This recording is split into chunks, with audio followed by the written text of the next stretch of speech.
Hi guys, welcome back to the Artificer channel. It's been a while. I've been on a long period of work and finally I've actually got some time to put some new videos out. I do apologise for the gap. It's been a very crazy month at my other job.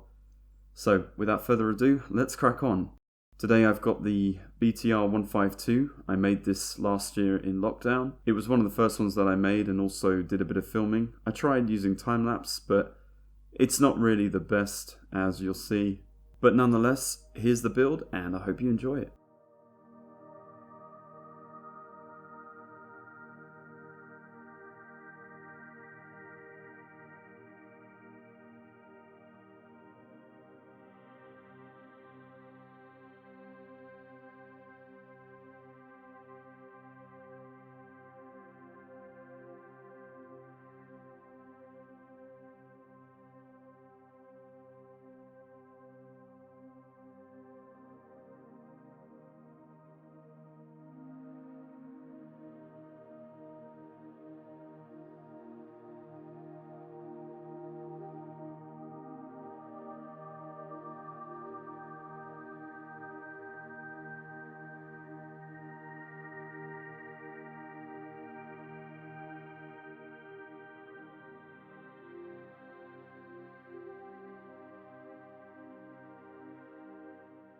So after initially working on the underneath of the armoured car, started to look at the hull and appreciate how nice the moulding is on the entire top half.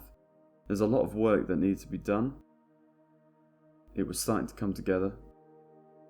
I have to say that the underneath of the vehicle with the chassis and the wheels was also quite a lot of work for just such a small amount. I cracked on nonetheless.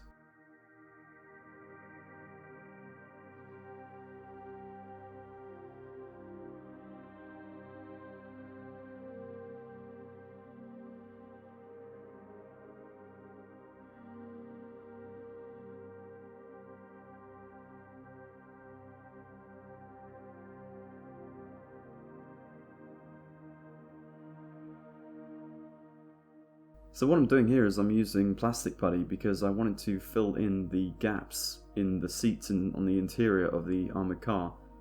I thought it would look nicer if they were actually completed and set to the wall, as you'll see later on.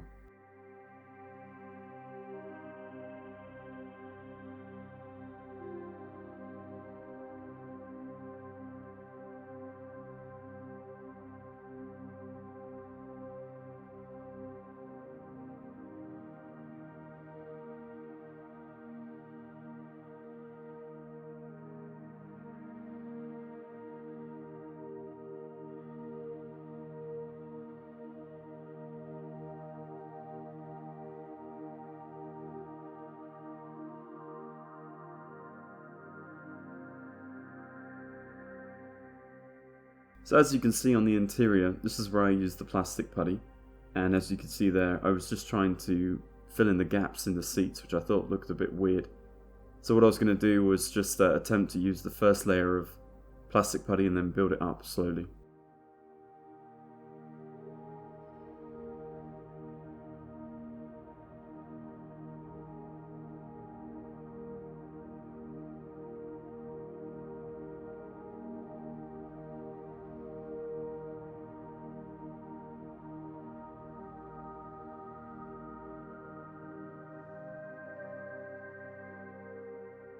Just was going to start working on changing the front hatch of the driver's hatch to open it up inside. I want to have this hatch open. I thought it would look quite cool, and I thought it'd be a nice challenge to try out as well.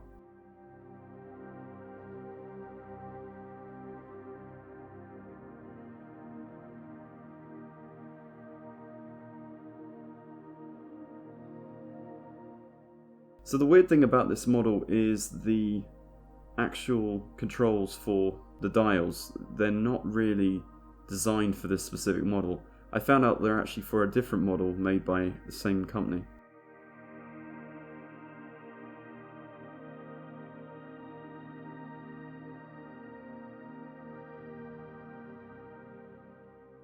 I have to say it was very satisfying. The transmission was quite fun to build.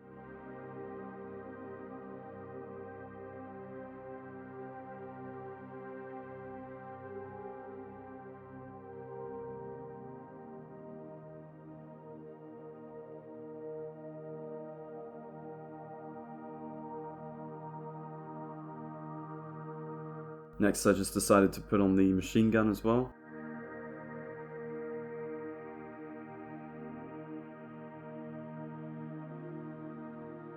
So here we have the underneath completed, and it has some great suspension, and I thought that was really cool. It was very rewarding building that section. Very complex, as you can see, but definitely worth it in the end when it was all completed. If you build it properly, the wheels will go around and you can actually change the suspension. Now, as I mentioned earlier, the control panel needed to be adjusted, so I chopped off half of it and painted it.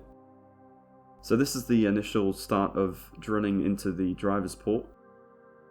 It was a lot of work, but I used some putty to try and recreate the driver's hatch, which I had basically drilled apart. Then I filled it in with some plastic putty, as you can see, and then started to sand that down. In the end, I did a quick spray and added some camouflage and the gun on top, and as you can see, it looks a lot better with a lick of paint. The interior was a lot of fun to paint. It looks really good. Added a bit of panel washing as well to add some grime. So unfortunately I am missing some footage. I wasn't able to film everything. I had issues, and so I was not able to film the initial airbrushing of this vehicle. But as you can see, it turned out quite nice.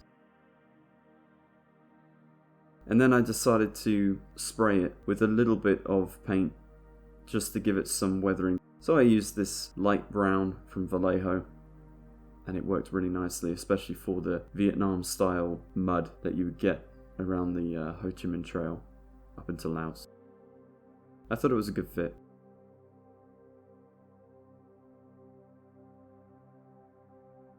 Just by building up the layers from the wheels up, you get a really nice fade that makes it look very realistic, and I really enjoyed spraying this vehicle. It was a lot of fun.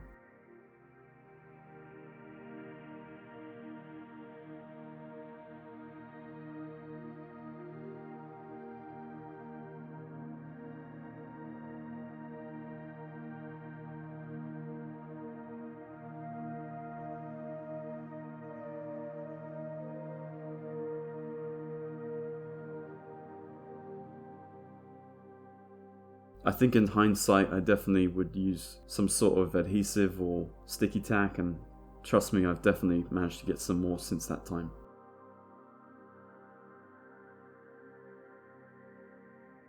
So in the end I added a bit more weathering. I added a little bit too much black, which made the whole vehicle go slightly dark.